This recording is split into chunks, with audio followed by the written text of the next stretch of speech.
Notechnook versus Dynamic Lake 2025. Which Mac app is better? Notechnook and Dynamic Lake are two popular Mac apps in 2025, but which one truly deserves a spot on your Mac? Let's break it down.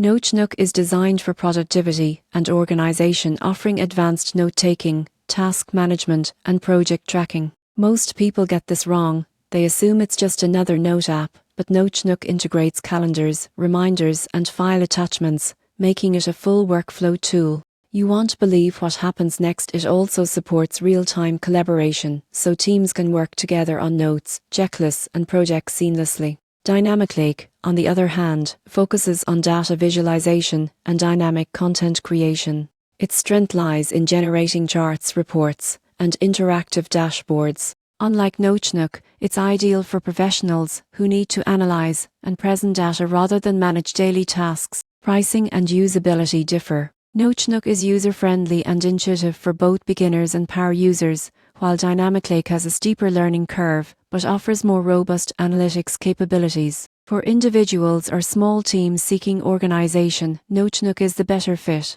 For businesses or professionals who need powerful visualization and reporting, Dynamic Lake wins. The surprising truth is that the best Mac app depends on your workflow. Choosing the right one can dramatically boost productivity and efficiency without adding unnecessary complexity.